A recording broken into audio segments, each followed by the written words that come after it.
It's good enough for my one Shirley haircut. Yeah.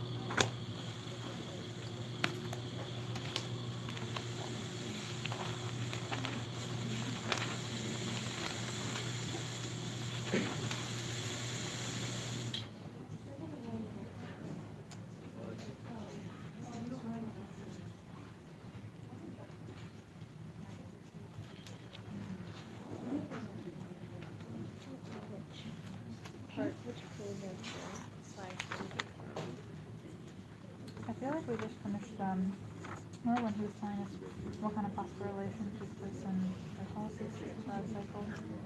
And I think we finished on oxidative phosphorylation. Dr. I feel like Press, it's, when does NAD plus and NADH come into play? Is that like during the citrus? Okay. That's what, or some comes in glycolysis. Is that, so it's You'll produced see it there? today, it'll show you. Okay, Some does in glycolysis, but not much. okay.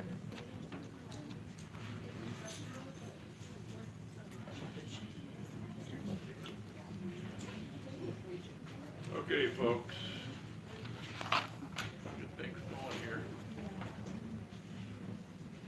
Get the big screen up.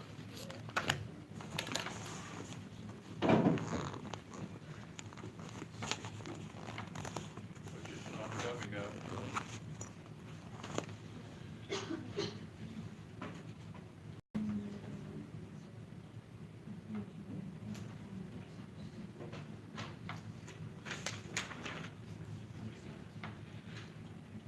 There we go. You remember last time, we had just talked about energy, metabolism in general. Now we're going into the real basics of it. There will be a lot of things for you guys that you're going to have to remember with this one on glycolysis. That's going to include some enzymes and products. So, you might want to listen carefully and take some good notes with this as far as what you have to learn up with. Remember last time we talked about the redox reactions, and this was a little overview right here. All cellular respiration, showing what's happening. Glycolysis is, remember, anaerobic. It does not need oxygen. The main product of glycolysis is pyruvate. The other two processes occur in mitochondria. Glycolysis occurs in the cytoplasm. Yeah. Did you say the exam was like this coming Monday or the Monday after? This coming Monday. Okay. Sorry. These two take place in the mitochondria. They are aerobic. They have to have oxygen or the process stops. So we are going to look at each. Notice right here, glycolysis, there will be some energy made, but there will be very little. Most of the energy is going to come out of the last one. The main product of glycolysis is pyruvate. The main product of the citric acid cycle will be the electron carriers. And the main product then of oxidative phosphorylation, ATP, that's ready. Remember, glucose, glycolysis, and the citric acid cycle can produce a very small amount of ATP, but that is called substrate level phosphorylation. Oxidative phosphorylation is what occurs at the end that produces most of the energy, which is what this is saying. Most of the ATP will be generated by oxidative phosphorylation and redox reactions. Remember, when something is oxidized, it gives up an electron. When it is reduced, it accepts an electron. 90% of all ATP made will be done by oxidative. And if you look in the middle, a smaller amount of ATP is formed in glycolysis at the citric acid cycle by substrate level phosphorylation. Remember, what does oxidation mean? Give up an electron, something accepts that electron, it's reduced. This is not what's happening with glycolysis on the citric acid cycle. It is called substrate level. For each molecule of glucose degraded to carbon dioxide and water by respiration, the cell makes up to 32 molecules of ATP. Don't really listen to that. And here's why. Different cells will make different amounts. Bacteria can pull out almost 38 ATP. So it depends upon what cell and how efficient they are as to how many ATP that will be made completely. What they're talking about right here is you can remember it, but just remember that it's an average. It is not the exact amount in every situation. And that 32 that they're talking about is free energy. It's energy made that is available to use. There has to be some input of energy that has to be accounted for. So at the end, you'll see here, we're going to need about 34 molecules of ATP to drive the process, and then 32 left over is free energy. This is showing you substrate level phosphorylation that uses an enzyme. And remember, the purpose of an enzyme, it is a protein catalyst. It works by increasing a reaction or the product by lowering the activation energy. It does that by bringing both of these two products together.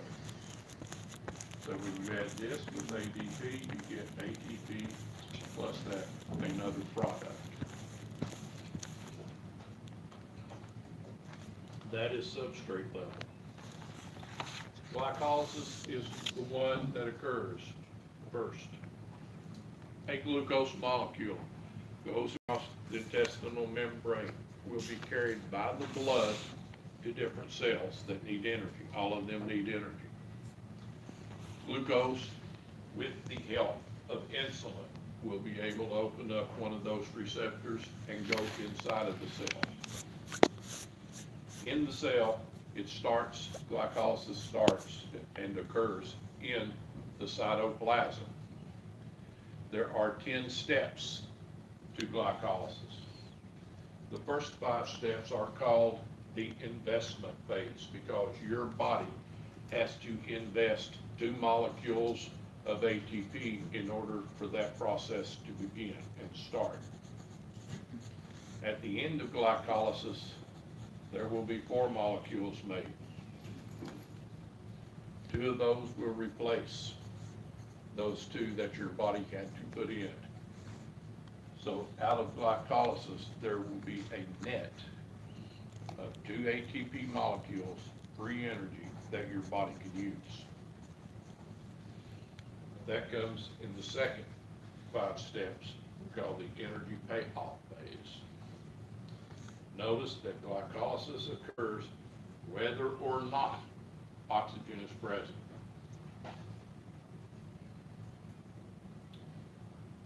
This is a little rundown showing you the energy and why they're called these different phases. Here we have to use, or your body has to put in 2 ATP of energy to fuel this reaction to start the breakdown of glucose. The energy payoff phase is the second 5 steps. Here, 4 ATP total will be formed, but 2 of those have to go up here to replace these 2 that was used. So we have a net of 2. 4 formed, 2 used. So we have a free amount of 2 ATP. The big thing produced is glucose is turned into pyruvate. And the reason that's a big deal is because the pyruvate is in a form that's easier to start breaking these bonds and pulling the hydrogens and the electrons and things off to make energy to make this NADH. Do we need to memorize this?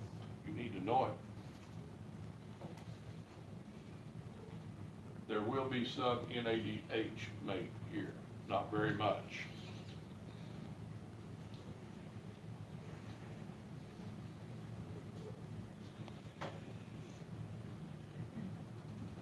This you need to know. This is the energy investment phase. Here's what you need to know about it. The first step, glucose comes into the system. It will be acted upon by this enzyme, kinase. That first step will be fueled by ATP. Hexokinase will act upon glucose to turn it into glucose 6-phosphate. Does any of you know what the 6 stands for?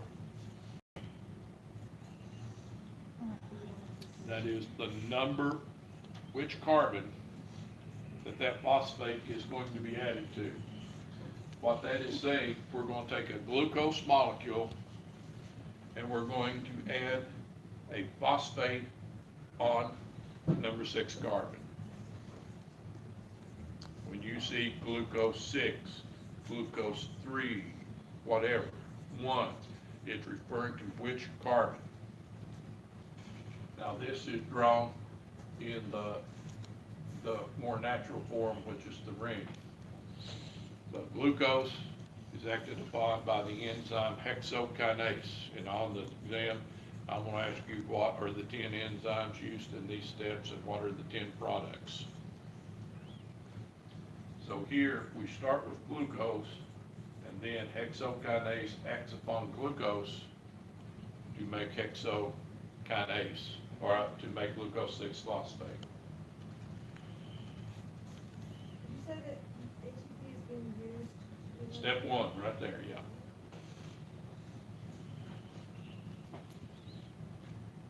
Now, after we get glucose 6-phosphate made, another enzyme will act upon glucose 6-phosphate.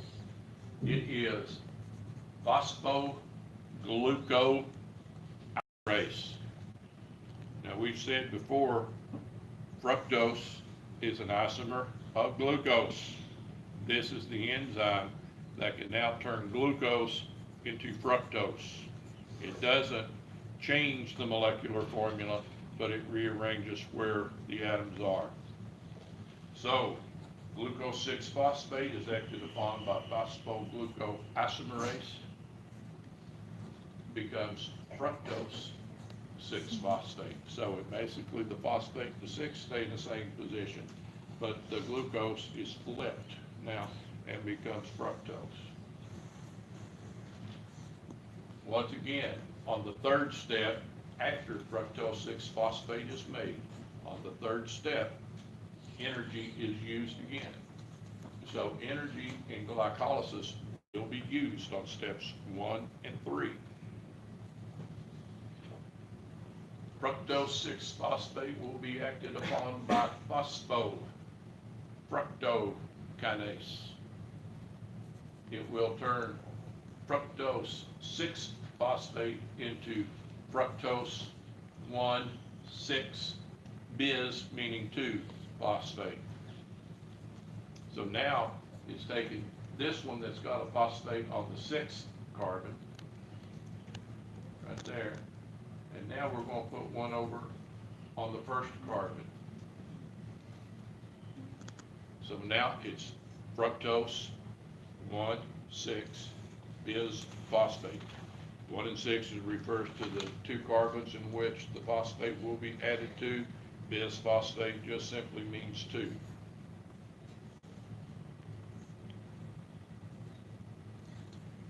Dr. Preston? Yep. So basically, okay, so we have to know the 10 enzymes and the 10 products. So basically, the enzyme, for example, is hexokinase, and then the product is glucose 6-phosphate. So that's basically the order in which we need to remember. Okay, thank you. They've got, don't go over these steps. They've got the steps labeled in blue. Step 5, we've got fructose 1,6 bisphosphate. That is going to be now broken into 2 different molecules.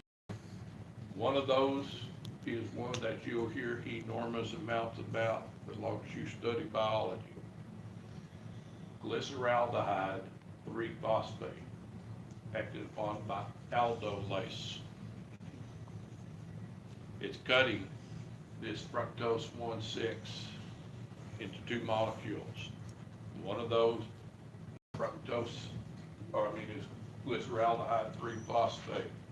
That can be abbreviated as G3P. What does the 3 mean? Once again, It's on the 3 card. the phosphate's going to be on the 3rd carbon. Now we have got 2 3-carbon molecules made right here. 1, 2, 3. We got 1, 2, 3 carbons. 2 3-carbon molecules. Remember, carbon is the foundation. On one of these molecules, the phosphate is on that 3rd carbon. It is called, this molecule now is called glyceraldehyde. So it is G3P. Whenever that molecule was cleaved or cut into 2 3-carbon molecules, the other one, notice, is a little bit different.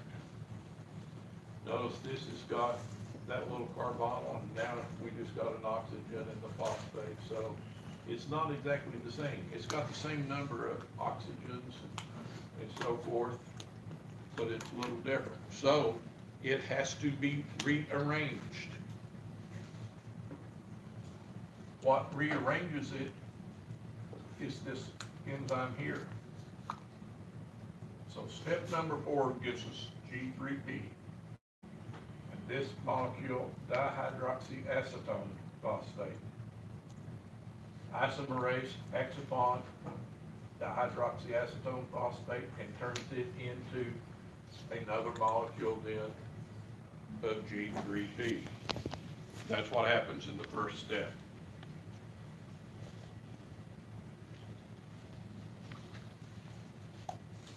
You need to know what happens in each step, what enzyme.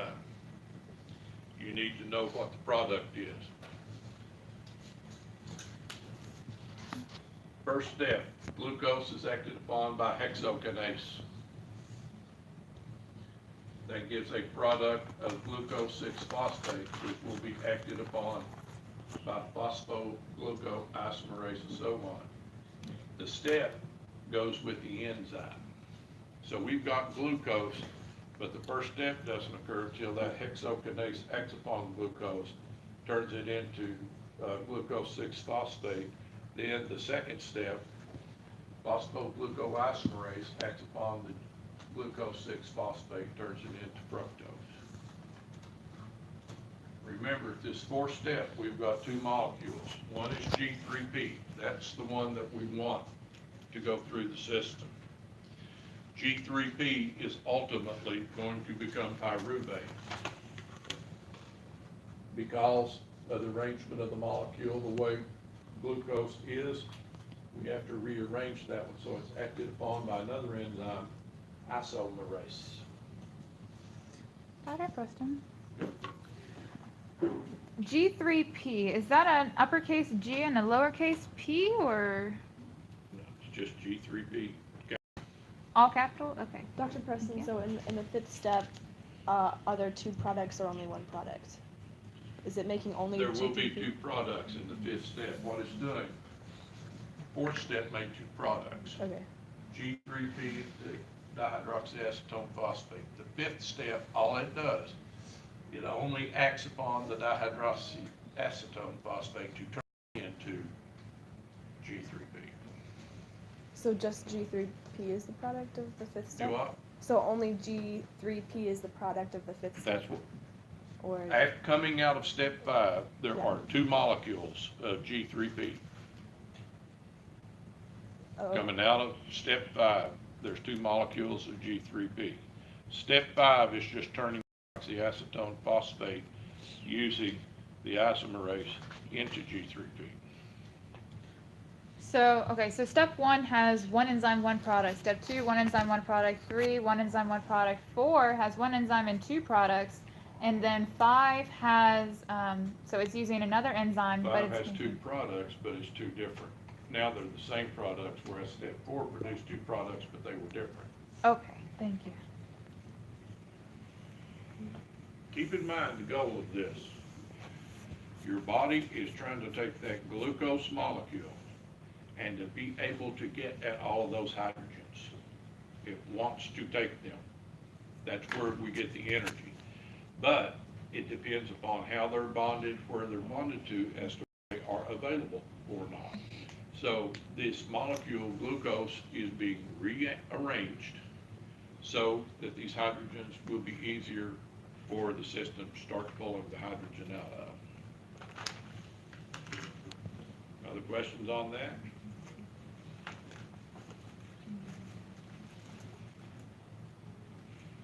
You do not have to draw those structures.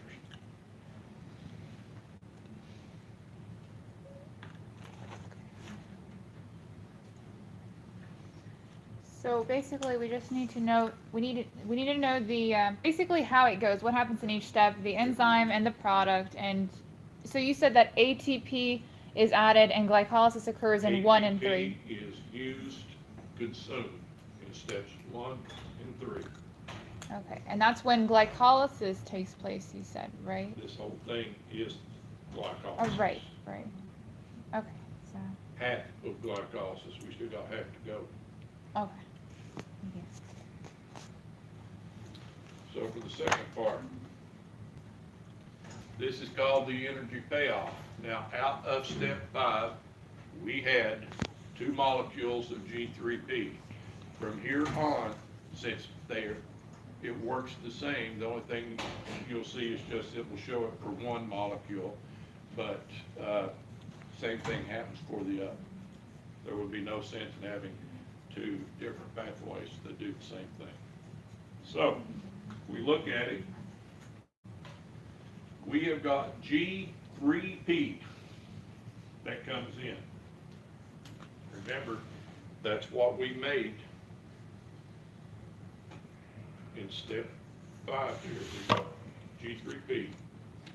The G3P goes to step 6, in which triose phosphate dehydrogenase acts upon the G3P.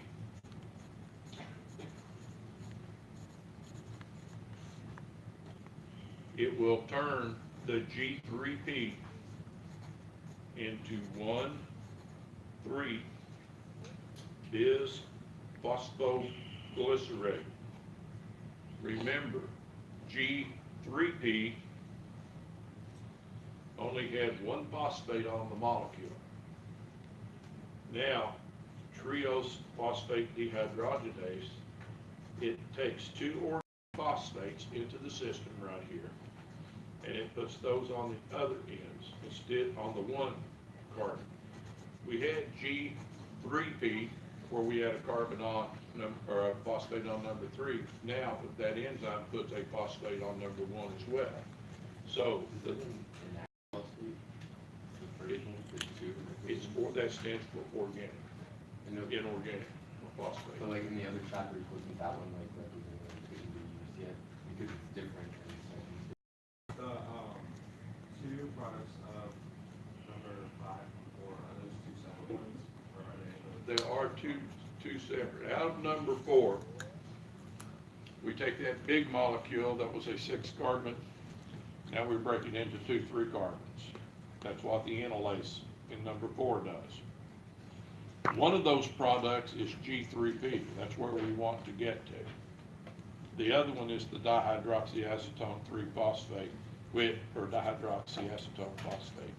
That has to be turned into G3P, and that is done with the isomerase enzyme. So coming out of step number 5, there are 2 molecules of G3P. This only shows for 1 because the same thing happens to the other. but there are definitely two that come out. So step number 6, we go from G3P to 1,3-bisphosphoglycerate. Still, these are a 3-carbon molecule, but now they have a phosphate on both ends. Oh, one question. Okay, so you said that when it says bisphosphate or bisphosphate, it means that there are 2 phosphates, right? Okay, and plus when it says 1 and 3, it means 1 is attached to the first carbon and 1's. And when they're not attached to anything, like in step 6, it's an inorganic phosphate. But then when it's attached, it becomes organic, right? Well, it becomes part of that molecule, yeah. So It's organic. still an organic phosphate, but it becomes part of that molecule, yeah. So It's organic. still an organic phosphate. They just call it. They just take that away and just Yeah, say it's just- organic. I Now? just call them phosphates. Forget about it. It's not that big of a deal to distinguish phosphates. Forget about it. It's not that big of a deal to distinguish. It would be if you were a chemist, not for us. Okay, thank you. So after step 6, we have 1,3-bisphosphoglycerate. Now there is a reason that the 1,3 is on the end instead of being in the middle. Organic chemistry will teach you that. The naming, I mean, there's a lot of rules and naming where things go for. So I'm not going to go into that. Don't worry about it. 1,3-bisphosphoglycerate will be acted upon in step 7 by phosphoglycerokinase.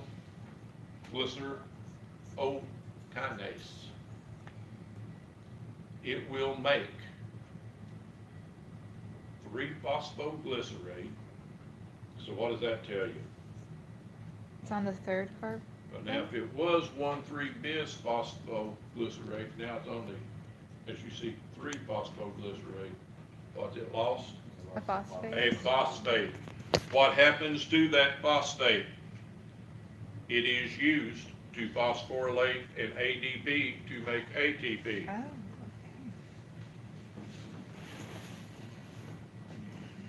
One of the phosphates right here on number 1 is taken off and then used to phosphorylate this ADP.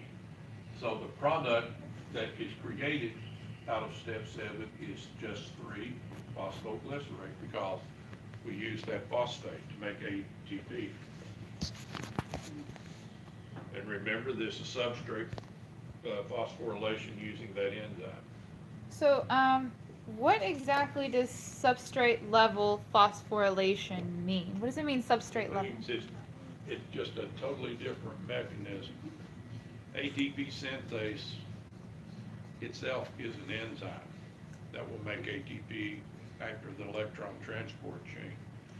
This is not going using the membranes and tearing apart the hydrogens and oxidative means to give up an electron. It's not doing that. It is just taking, if you remember back to that picture, that it had NADH. Yeah. It had the other product, put them together, Right. Okay. and it just acts like a regular enzyme in lowering the activation energy. Okay. The other one does it in a completely different thing by pulling off hydrogens and electrons and separate across the membrane. So that's the oxidative It's phosphorylation. oxidative. Remember, oxidative means to give up an electron. Oh, right. Okay, so that's why it's called Yeah. that. Okay, so this is not giving up an electron. It's using NAD and NADH. This is producing enough energy. There's enough energy stored in that phosphate. Notice we have 2 NADH made over here. Right. Well, that right there, these 2's refer to, we've got 2 molecules of G3P, right? Right. So this one right here, we've got ADP that comes in, and there's enough energy to make 2 molecules of ATP. Oh, it's saying over there that we had 2 G3P, right? Is that what this is Right here, representing? yeah, that's Okay. the G3P, that's coming out of step 5, this is step 6. Right. Okay, and the so it says 2 NAD plus, so then when it gains an electron, then it becomes. NADH, remember, is, it can make 3 molecules of ATP. Okay. It's just making 1 molecule for each G3P. So it's not enough to make the NADH. Electron carrier is full. Each electron carrier is full. And this here is taking energy that's coming from breaking those bonds and reactions that's released when the bonds are broken. Oh, okay. You said that it's only making 1 molecule of ATP? No. 2. This will make 3. That- 1 molecule of NADH will make 3. Oh, okay. Sorry. Thank you. ATP, over here, there's enough energy here to make 1 molecule. That's why it's ATP and not NADH. Oh, okay. Okay. Thank you. So we've got 3-phosphoglycerate. Over here, we've got phosphoglycerol mutase. Look what happens. The phosphate, it goes from the 3rd carbon placed on the 2nd one now. Why? Because once again, it's just reorganizing all these molecules so that we can start plucking off those electrons.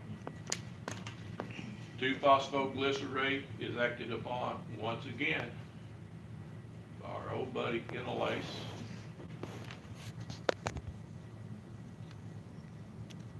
Notice here, make some water.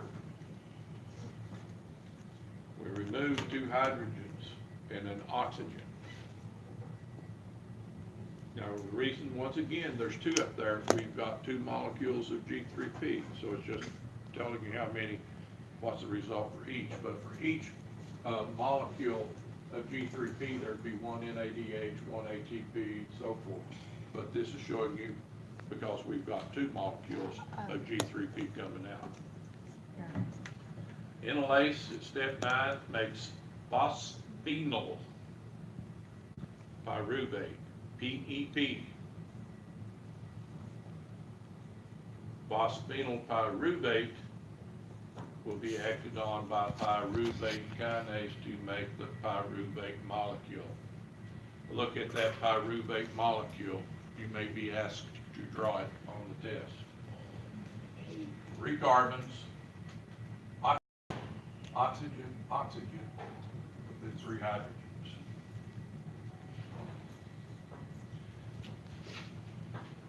Now, I won't make you learn the second 5 enzymes and products, but you do need to know those first 5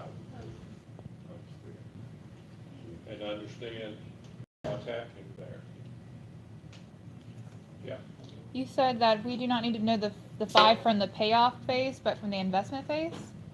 What you do need to remember from the payoff phase is we will get energy made in steps or release steps 6, 7, 10. Energy is consumed in steps 1 and 3.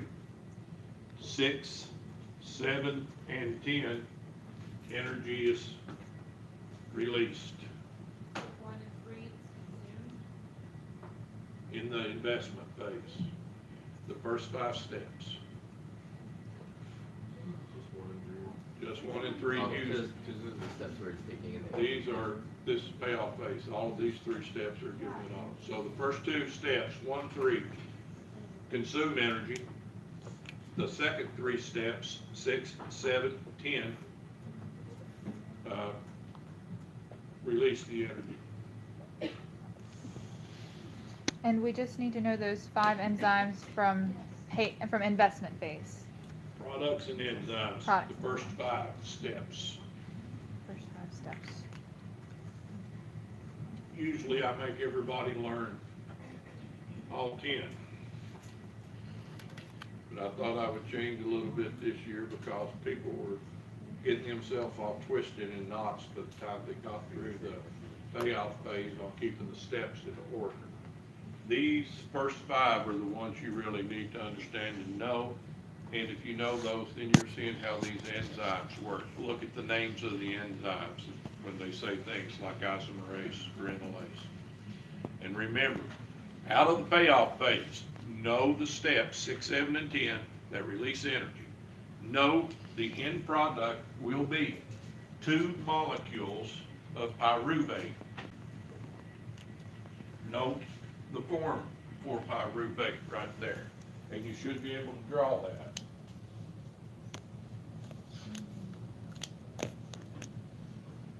Now, what do you notice about that pyruvate molecule? Why do you think that negative sign is up on that oxygen? What does it make it able to do? Release an electron. Bond. It's ready to bond with something. So now, we've got a molecule that if you were talking about it from a chemical nature means it's active. It wants to react with something. It's very much ready because of that. Remember, this is glycolysis. It takes place totally in the cytoplasm.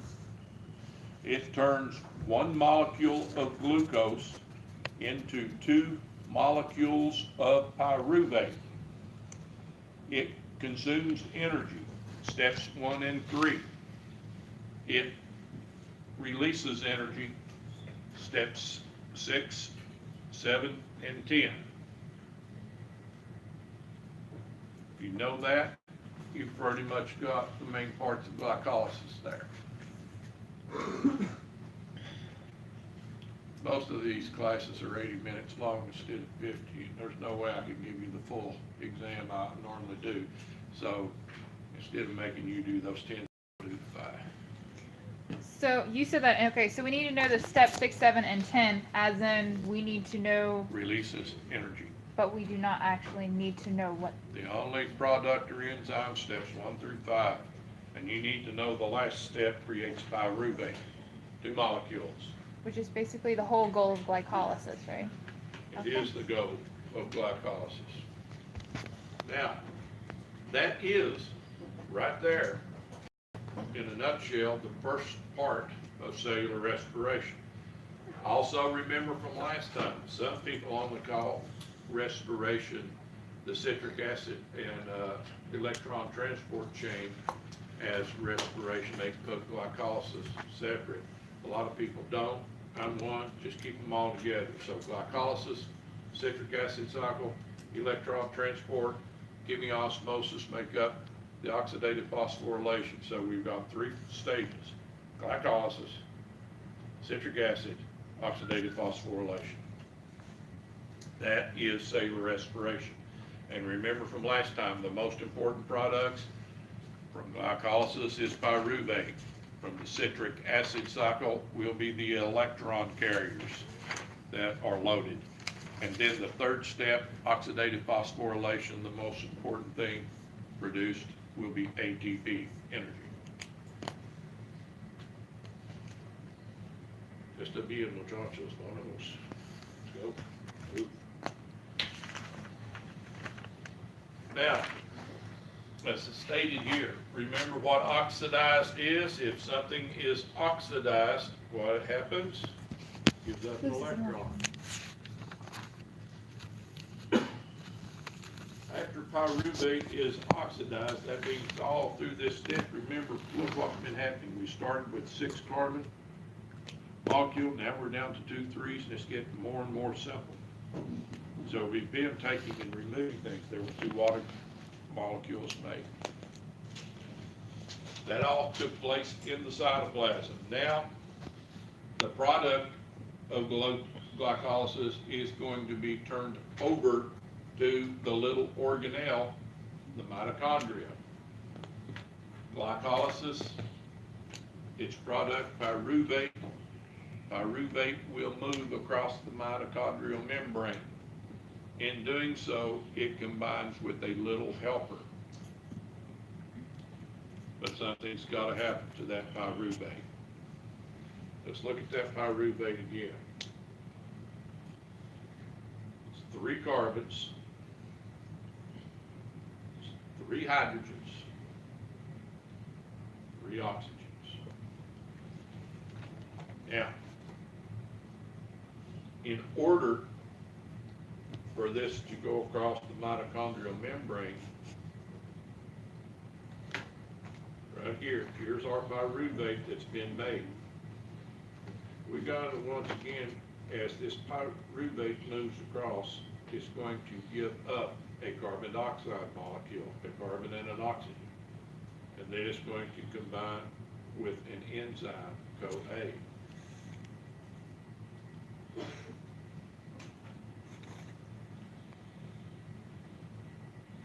Before the citric acid cycle can begin. Remember the citric acid cycle. Also, if you were in high school and heard it called the Krebs cycle, it's the same thing. Krebs is just the man who discovered the citric acid cycle, so you can call it either one.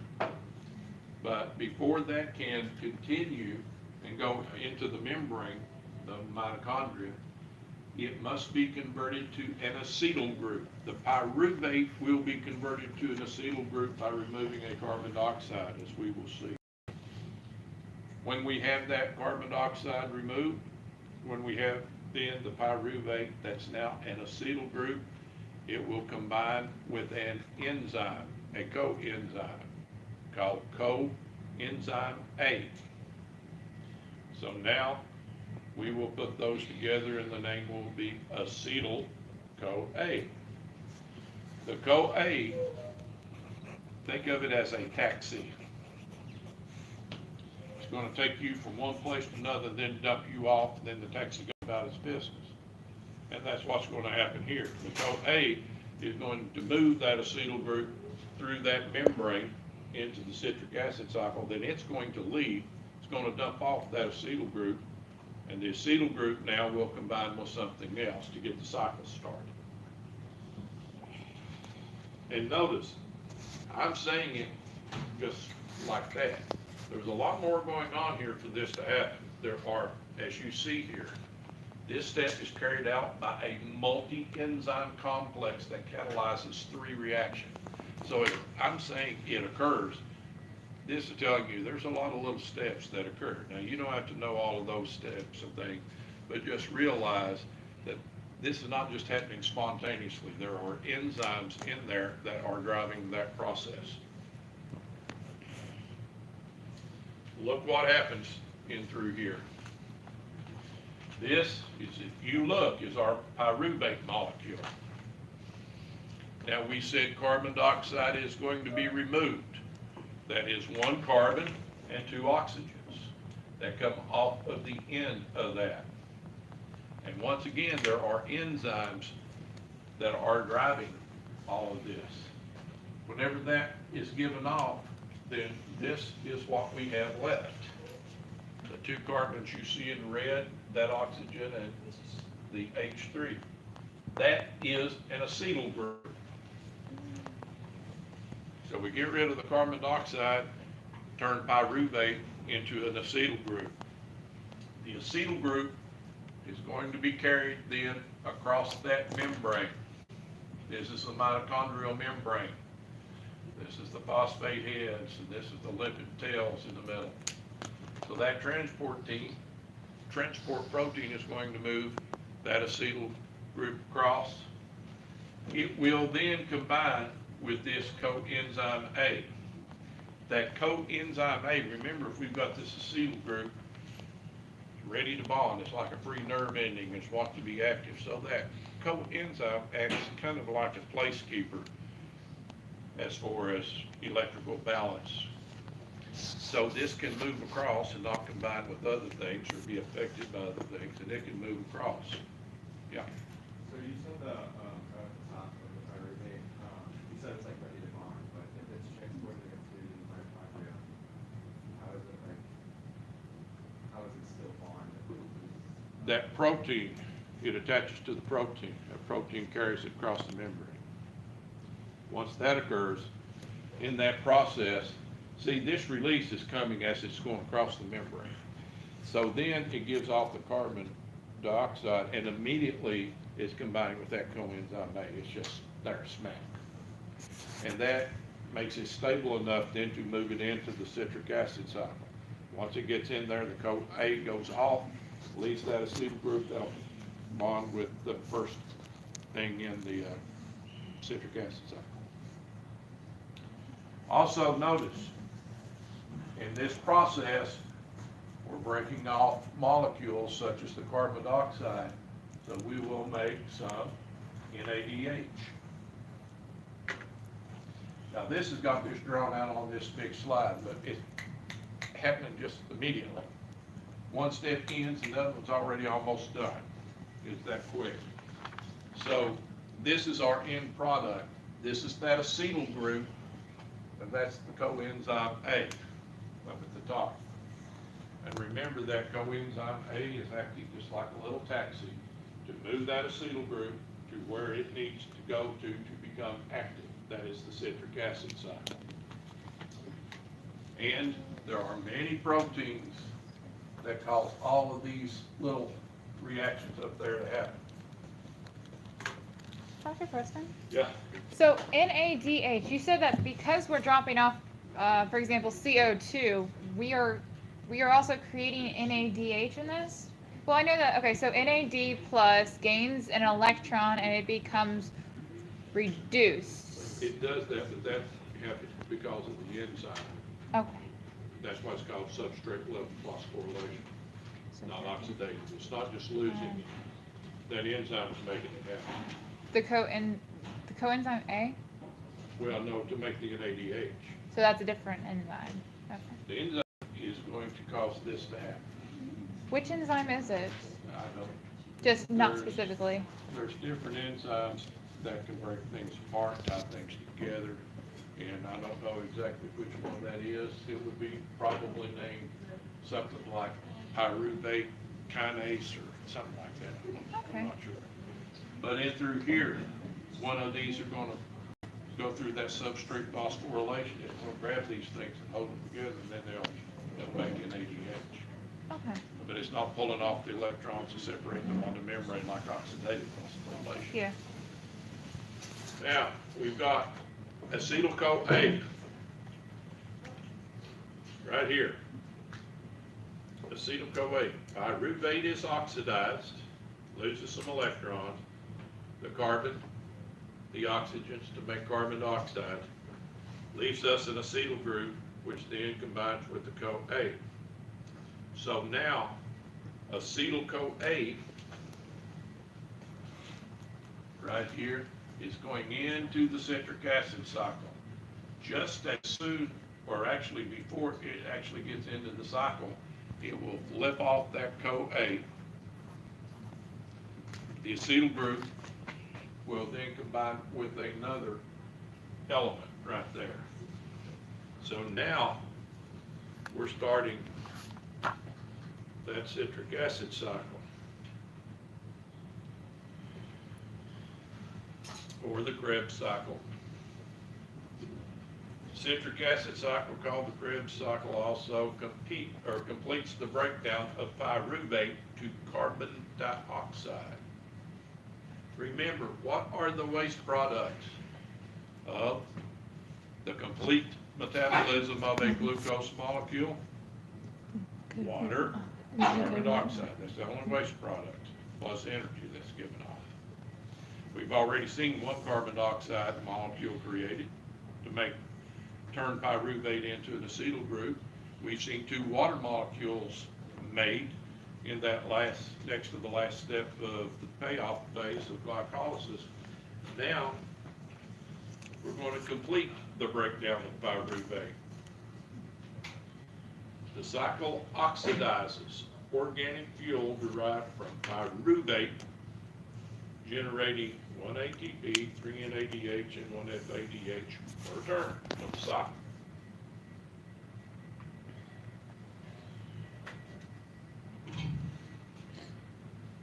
Now notice what's happening here. Here's our pyruvate. Our pyruvate lost the carbon dioxide, made a little bit of NADH. We had coenzyme A come in, that created acetyl-CoA.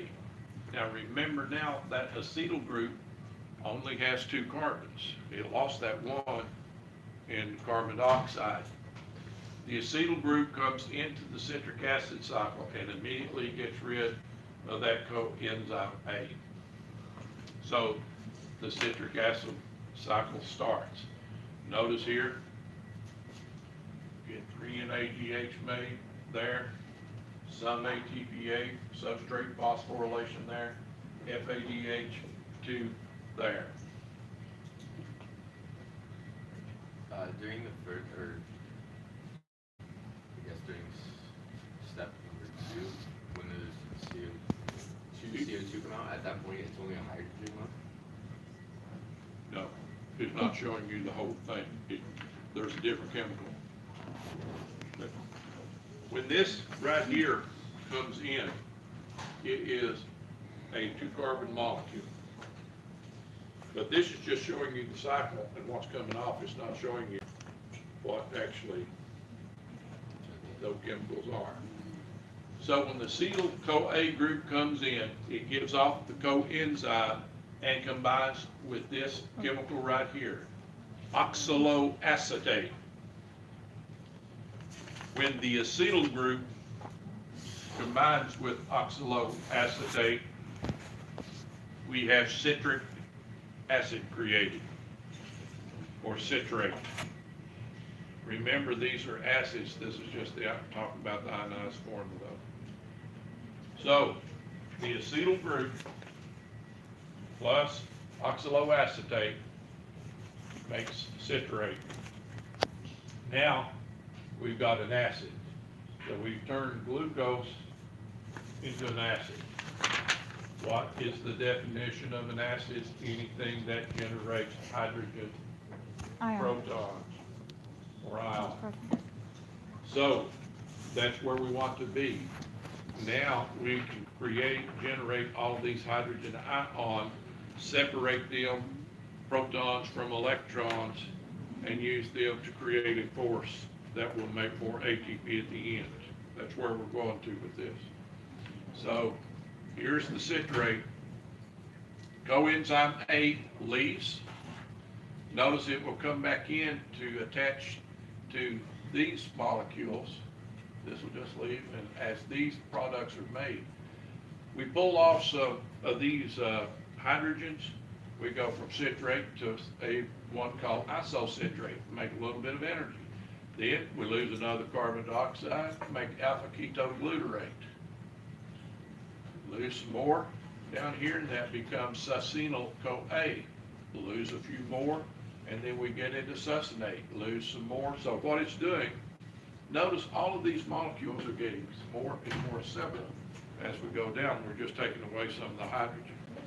So now in this citric acid cycle, that pyruvate has been changed to a point where it's easy to start pulling off those hydrogens and making these electron carriers. And notice down through here, this is going to go through this cycle twice because we have 2 pyruvates, right? We can make about 3 ATP from 1 NADH, depending. So if we go back and look at this other one, 3 times 3 is going to be 9. These can make 2. So right there is 11. We've got some up here. So that's where they're coming up with these 32s at total at the end. But remember, it's going through this twice because we've got 2 molecules. How did you do 3 times 3? What did you multiply 1 by? NADH can make 3 molecules of Okay. ATP. Thank you. So, guys, we'll give you an option here. It's up to you. We probably won't have much time to do a review. If you wanted to take the exam on Wednesday, we could do a review on Monday. I don't care to do that. Yes. Yes, please. Yes. Thank you. The Thank- rest of it is not quite as in-depth as this. You don't have to remember as much. Thank you so much. What we'll do, Wednesday,